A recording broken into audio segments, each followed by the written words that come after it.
Hello అండి, అందరికీ ఎలా ఉన్నారండి? బాగున్నారా? Welcome back to my channel Navyavakruthi vlogs అండి. ఈరోజు వచ్చేసి నా మార్నింగ్ వ్లాగ్ అనేది చూపించిపోతున్నాను ఆఫ్టర్నూన్ వరకు.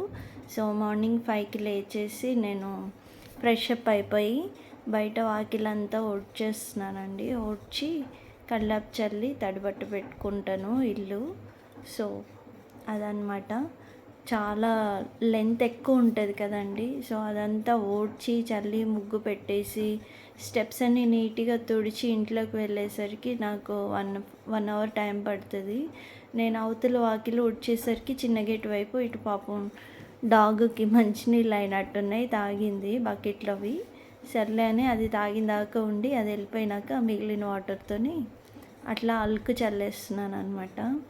మా ఇంటి ముందు బాగా వాటర్ నిలబడుతాయండి. సో అందుకని మళ్ళీ స్టిక్ పట్టి పక్కకి నెట్టి ఊడ్చుకోవాల్సి వస్తుంది. రోజు ఇదే టైం పడుతుంది, కానీ తప్పదు కదా. అందుకని ఎవ్వరు వాకిట్లోకి వెళ్ళకుండా నీట్గా ఊడ్చేసుకుంటాను నేను. ఇంకా చిన్న గేట్ వైపు కూడా అలుకు చల్లేస్తున్నాను. కల్లాపు చల్లి ముగ్గు పెట్టేసి స్టెప్స్ తుడిచి అప్పుడు ఇంట్లోకి వెళ్ళాలండి నేను. అదిగోండి. సో స్టెప్స్ పైనుంచి నీట్గా తుడుచుకుంటూ వస్తున్నాను. ఇది ఆఫ్టర్నూన్ వరకేనండి వ్లాగు, ఫుల్ డే వ్లాగ్ కాదు. సో వీడియోస్ కొంచెం లేట్ అవుతున్నాయి, ఏమనుకోకండి. పిల్లలకి ఎగ్జామ్స్ ఉండడం వల్ల కొంచెం లేట్ అయిపోతుంది. వాళ్ళని చదివించాలి కదండి, అందుకని. సో మార్నింగ్ మళ్ళీ నేను ఇంట్లోకి వచ్చేసి నైట్ కడిగి పెట్టుకున్న గిన్నెలన్నీ మళ్ళీ సర్దుకుంటున్నాను. అలా సర్దేసుకొని రైస్ కడిగి రైస్ కుక్కర్లో పెట్టేసుకున్నానండి. ఈరోజు వచ్చేసి నేను తెల్ల గోంగూర కర్రీ చేయబోతున్నాను. దీనికి మంచిగా కడిగి పెట్టేసుకొని గోంగూరని చక్కగా కుక్కర్లో వేసుకుంటానండి. కుక్కర్ అయితే తొందరగా కుక్ అయిపోతుంది, నాకు ఈజీ అయిపోతుంది అనమాట ప్రాసెస్. సో పిల్లల కోసము ఒక పక్క స్టవ్ ఆన్ చేసి పాలు కట్ చేసి పాల ప్యాకెట్ పాలు పోసుకుంటున్నాను. తెల్ల గోంగూరతో కూర చేసుకుంటే చాలా బాగుంటుందండి పుల్ల గోంగూర కంటే. సో అందుకని నైటే ఒలిచి పెట్టుకున్నాను. దాన్ని కడిగేసుకొని అలా చిల్లులు ఉన్న గిన్నెలో వేసేసుకుంటే వాటర్ అన్నీ కిందకి డ్రైన్ అయిపోతాయి. సో ఇక్కడ వచ్చేసి నేను గోంగూరలోకి ఒక 7 ఎల్లిగడ్డ రెమ్మలు తీసుకొని తగినన్ని పచ్చిమిర్చి ఒక 8 వరకు తీసుకున్నానండి. తాలింపు కోసం ఎండుమిర్చి, మళ్ళీ ఒక ఆనియన్, కరివేపాకు, కొంచెం మినప్పప్పు, ఇవన్నీ 1 టీ స్పూన్ వేసుకొని తాలింపు వేసుకుంటే బాగుంటుంది. కుక్కర్లోకి వచ్చేసి గోంగూరతో పాటు ఒక 8 పచ్చిమిర్చి, కారము కారం ఇప్పుడు వేయనండి, తాలింపులో వేస్తాను. సో అదనమాట. కర్రీ కూడా చాలా బాగుంటుందండి, మీరు కూడా ట్రై చేయండి. ఒక హాఫ్ ఆనియన్ కట్ చేసి వేసానండి కుక్కర్లో. టమాటాలు వచ్చేసి ఒక 7 దాకా తీసుకున్నాను. వైట్ గోంగూర కదా, కొంచెం పులుపు కోసమని తీసుకున్నాను టమాటాలు. చింతపండు మాత్రం వేయను. ఇక నేను కుక్కర్లో గోంగూర అది పెట్టేసి పాలు కాగబెడుతున్నానండి. తాగడానికి జీరా వాటర్ పెట్టుకున్నాను. రెగ్యులర్గా ఏమి తాగను, నాకు టైం ఉన్నప్పుడు తాగుతాను. నేను డైట్ ఫాలో అవ్వడం ఇవన్నీ కుదరదు, నాకు పీసీఓడి ప్రాబ్లం ఉంది కాబట్టి. సో కంటిన్యూషన్గా డైట్ కూడా చేయలేను అనమాట. ఖాళీ ఉన్నప్పుడు తాగుతాను, లేకపోతే లేదు, స్కిప్ చేస్తూ ఉంటాను. ఇక్కడ పాపకు వచ్చేసి హెయిర్ అనేది కోమ్ చేసేస్తున్నాను. హాఫ్ డే స్కూల్స్ కదండి, ఎగ్జామ్స్ నడుస్తున్నాయి, త్వరగా వెళ్ళాలి కాబట్టి.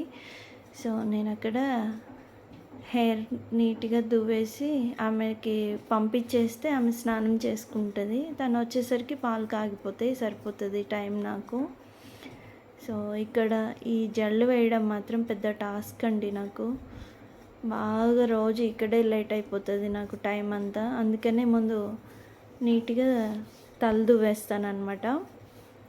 ఇంక ఇక్కడ వచ్చేసరికి మళ్ళీ నేను కుక్కర్లో మంచిగా చక్కగా ఉడికిపోయిందండి గోంగూర. సో ఆ నీళ్ళన్నీ వంపుకొని పప్పు గుత్తితో ఎనిపేస్తాను. ఎనిపేసి తాలింపు వేసుకోవడమే, క్విక్గా ఈజీగా అయిపోతుంది. రెసిపీ ఏముండదు. పచ్చిమిర్చి, ఎల్లిగడ్డలు, ఒక ఆనియన్, మంచిగా టమాటాలు అవి యాడ్ చేసుకొని కుక్కర్లో పెట్టేసుకోవడమే. ఒక 4 విజిల్స్ వచ్చిన తర్వాత చక్కగా మొత్తం స్మాష్ అయిపోతుంది. దాన్ని మళ్ళీ పప్పు గుత్తితోనే ఎనిపేస్తానండి. కొంచెం ఆకులున్నా గానీ మా పాప తినదు. ఇంకా అదే కుక్కర్‌లో ఆయిల్ ఏసుకున్నాను. 3 టేబుల్ స్పూన్ ఆయిల్ వేసుకొని జీలకర్ర, ఆవాలు, మినపప్పు, మళ్ళీ తాలింపులోకి ఒక 5 చిన్న ఎల్లిగడ్డలు రెమ్మలేసుకున్నానండి. ఎండుమిర్చి, కరివేపాకు అవి కూడా వేసేసుకుంటున్నాను. ఒక టీ స్పూన్ వచ్చేసి అల్లం వెల్లుల్లి పేస్ట్ ఏసుకుంటే బావుంటది. ఓ చిటికెడంతా ఇంగువ. పసుపు నేను తాలింపులోనే యాడ్ చేస్తాను. నువ్వులొచ్చేసి ఒక హాఫ్ టీ స్పూన్ వరకు వేసాను. జస్ట్ టేస్ట్ కోసము. ఇక పసుపొచ్చి తెలిసిందే కదా! నేను తగినట్టుగా వేస్తాను. మీకు మీ రుచికి తగినట్టుగా మీరు పసుపు యాడ్ చేసుకోండి. నేను కొంచెం ఎక్కువ వేస్తాను కాబట్టి. సో, ముందుగానే చక్కగా ఎండుమిర్చి కడిగేసి అవి నీట్‌గా ఒలిచిపెట్టుకోండి. లేకపోతే లోపల ఫంగస్ ఉంటది. అట్లా కాయ వేసామంటే మాత్రము కర్రీలో పడిపోతది. సో, ఇక్కడ మళ్ళీ కొంచెం కారం కూడా యాడ్ చేశానండి. 1 ½ స్పూను కారం యాడ్ చేశాను. ఇంకెలాగో ఎనిపి పెట్టుకున్న గోంగూర ఉంది కదా! అది యాడ్ చేసేసుకుంటున్నాను. ఒక 5 మినిట్స్ సిమ్‌లో మగ్గనిస్తే అయిపోతదండి. ఇదిగోండి రెసిపీ అయిపోయింది.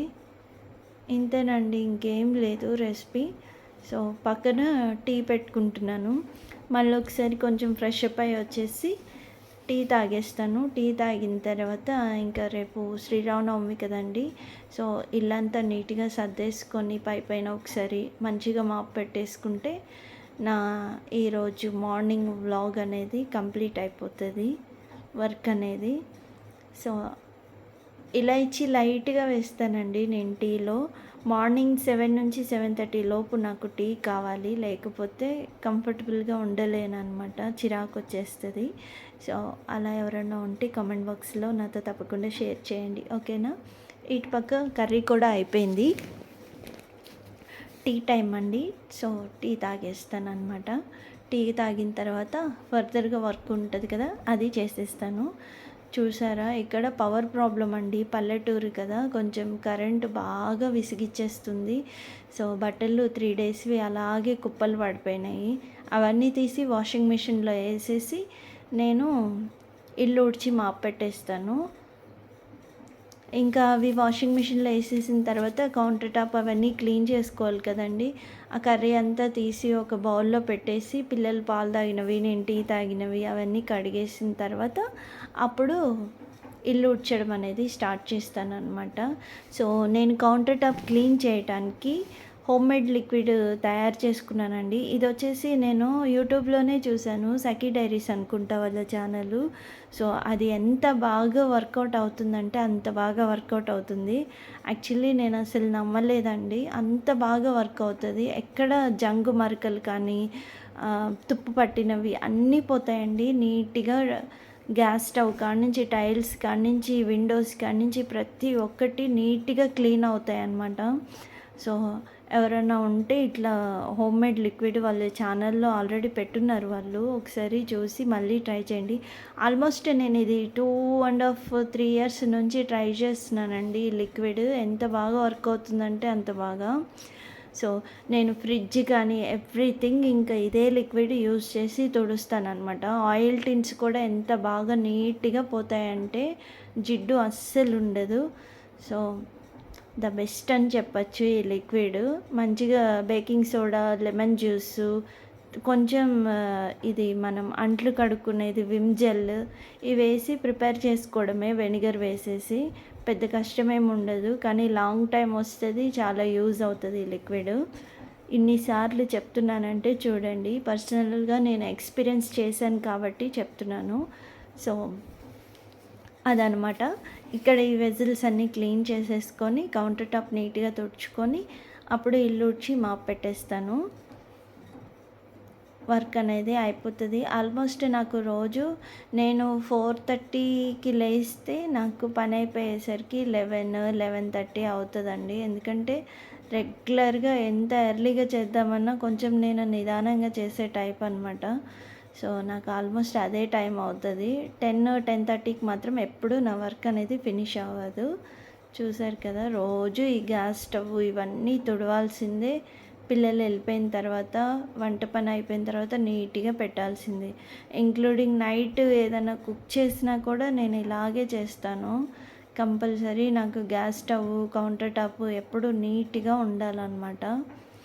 సో అవన్నీ తీసేసి వంట చేసేటప్పుడు చిన్న చిన్న చిటికలు పడతాయి కదండి, టైల్స్ అలాగే పెట్టామనుకోండి మొత్తం మడ్డి కొట్టుకొని పోతాయి అన్నమాట. ఓన్ హౌస్ అయినా రెంట్ హౌస్ అయినా మనమే ఉంటాం కాబట్టి నీట్గా ఉంచుకోవాలి. మళ్ళీ మనం వెళ్ళిపోయిన తర్వాత వాళ్ళు మనల్ని తిట్టుకోకూడదు అనమాట, ఇలా చేసి వెళ్ళారు అని చెప్పేసి. సో అది నేను గట్టిగా నమ్ముతాను. అందుకని చెప్పేసి ఇంకా అదే వెట్ క్లాత్తోని చక్కగా నేను ఫ్రిడ్జ్ మీద అది ఉంటుంది కదండి మ్యాట్, క్లాత్ మీద కూడా తుడిచేస్తాను. గిల్లలు ఏరుకొని మరీ పెట్టుకున్నాను చూడండి, ఖాళీగా ఉన్నప్పుడు ఆడుకుందామని. కానీ టైం దొరకదు కదా మనకి, సరిపోతుంది అనమాట. ఎప్పుడైనా టైం దొరికినప్పుడు ఆడినప్పుడు చూపిస్తాను. ఓకే. సో ఇక్కడ వచ్చేసి మొత్తం నీట్గా కౌంటర్ టాప్ అంతా క్లీన్ చేసి పెట్టుకున్న తర్వాత ఇల్లంతా చీపిరితోనే ఊడ్చేస్తున్నాను. ఇక్కడ ఆల్రెడీ సండే కొంచెం సర్దానండి. అంతా గ్రాసరీస్ మా పిల్లలు కిందికి మీదికి వేయడం వల్ల చిక్కుగా అయిపోయి దుమ్ము కట్టుకొని ఉంటే వాళ్ళ సెల్ఫ్లో బట్టలు కూడా సర్దేశాను నేను. అంత కుప్పలు పెట్టేస్తూ ఉంటారనమాట ఎప్పుడైనా సర్దుకోమంటే. అయినా తప్పదు కదా, చిన్న చిన్న పనులు కూడా నేర్చుకోకపోతే ఎలా చెప్పండి. అందుకని చెప్తూ ఉంటాను. వాకింగ్ అని వెళ్తారు. నేనేమో ఇంట్లో పని చేయకుండా ఎక్కడికో వెళ్ళి వాకింగ్ చేయడం కాదు, ఇంట్లోనే ఉండి పని చేస్తూ ఉంటే అదే వాకింగ్ అవుతుంది, పేరెంట్స్కి హెల్ప్ చేసినట్టు అవుతుంది, ఎంతో కొంత నేర్చుకుంటారు అని చెప్తాను. అంతే కదండి, ఇల్లు వదిలిపెట్టేసి ఇంట్లో పని ఏమి చేయకుండా పేరెంట్స్కి హెల్ప్ చేయకుండా బయటికి వెళ్ళి చెమటలు కక్కిందాక వాకింగ్ చేసి వచ్చి మంచినీళ్ళు తీసుకునే ఓపిక కూడా లేకుండా మళ్ళీ మమ్మీ ఒక గ్లాస్ వాటర్ అంటే ఏం ఉపయోగం చెప్పండి. అదే ఇంట్లో ఉంటూ ఇంట్లో వర్క్ చేసుకుంటూ పేరెంట్స్కి హెల్ప్ చేస్తూ చదువుకుంటూ ఉంటే ఎంత చక్కగా ఉంటుంది చెప్పండి. చిన్నప్పుడు అందరూ అంతే కదండి.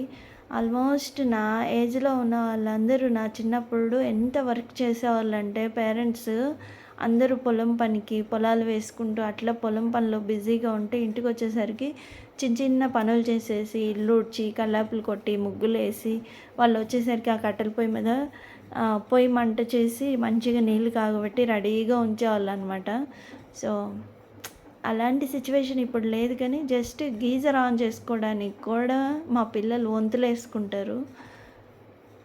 అది మాత్రం ఇక నుంచి అలా చేయించకూడదని అనుకుంటున్నాను.